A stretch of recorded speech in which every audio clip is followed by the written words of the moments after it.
and just rubbing their face, we're in charge. You don't get to be free. You're always gonna serve us. We've got Cenk Uygur coming in hot, tearing apart Destiny's flimsy arguments about the Israeli-Palestinian conflict, two-state solutions, and military objectives. This isn't just a debate, it's a demolition. Cenk Uygur's bringing raw logic and unfiltered truth, exposing Destiny's woke nonsense for what it is. Let's dive in. But I think one thing you don't understand is a lot of Palestinians consider Israelis present in the Levant, in this area, to always be an occupation. For some of them, a two-state solution is an occupation still. And I think for Israelis, I think the worry is that even if you did tomorrow negotiate a two-state solution, not only would the attacks not stop, now they're going to be elevated because now they've got their own country to launch attacks from. Now when we go and attack them, now we have to declare war, and it's going to be a whole other thing. Why would Israeli citizens, what faith would they have that Palestinians would be peaceful after a negotiated two-state solution if Israel just right now acquiesced to all of their demands? So two things about that, Destiny. Number one, if you stretch that out, that means if we ever give them a state, we think they're going to attack us more, so we're never going to give them a state. And that is actually exactly what Israel's doing. So then you're permanently the bad guys. I know it breaks your heart to think of it that way and you won't accept it. No. Occupying 5 million people and humiliating them daily and just rubbing their face, we're in charge. You don't get to be free. You're always going to serve us. But you should love it, okay? So no, the occupation is definitely the core of the problem. Now, if you say, hey, wait a minute, the Israelis want peace afterwards and justice, and if the Palestinian state then attacks Israel, okay, but then I'm 100% on Israel's side. And so then we have a completely different dynamic. But if you say, because they might attack us, even after we do peace and justice, I'm never going to give them a state, you're saying I'm going to be permanently the bad guy, permanently the occupier, permanently the oppressor.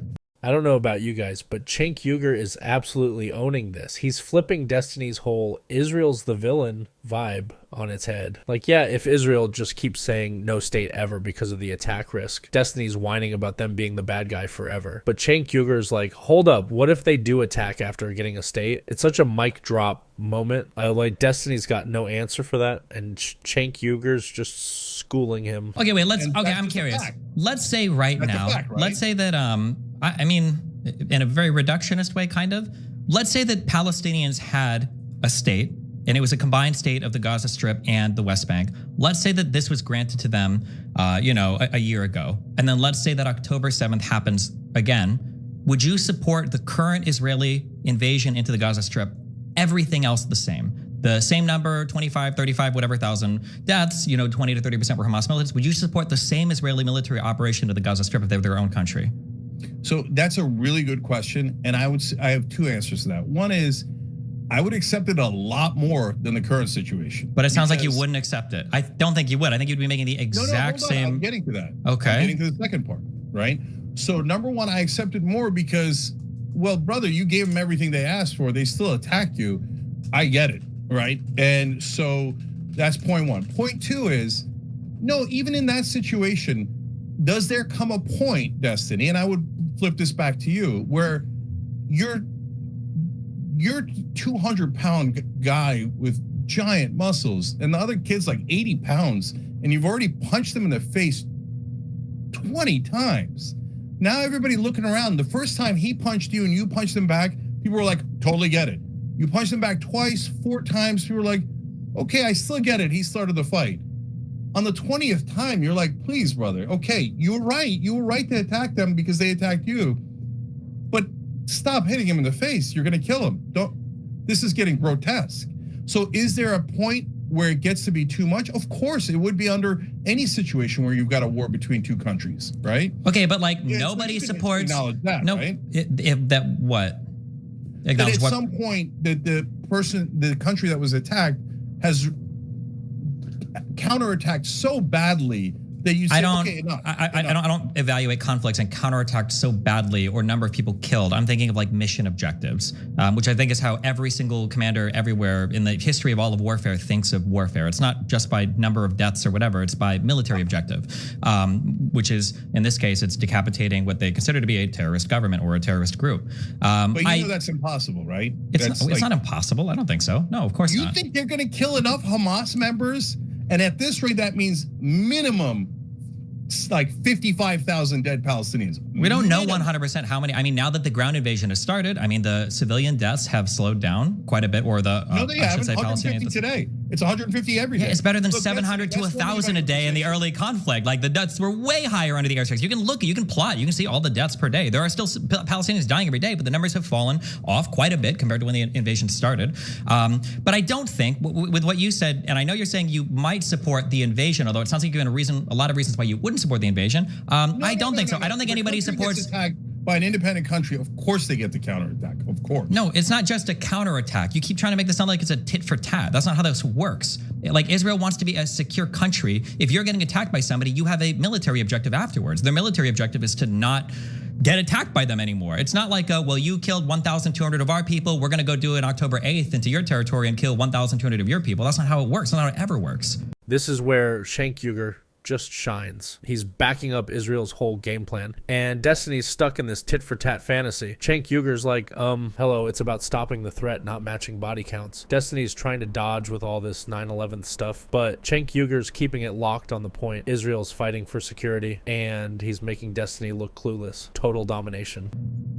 So Destiny, we got attacked on 9/11. We then attacked Afghanistan for 20 years. We attacked Iraq, which had nothing to do with it.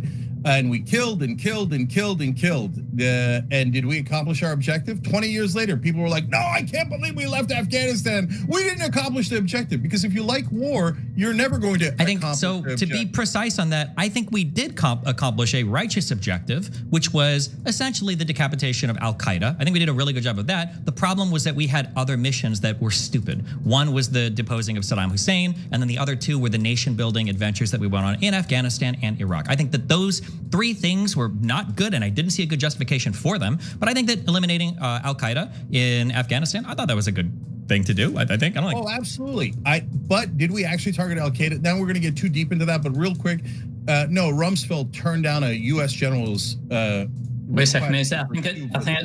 I think it's probably worth just moving on to the Houthis.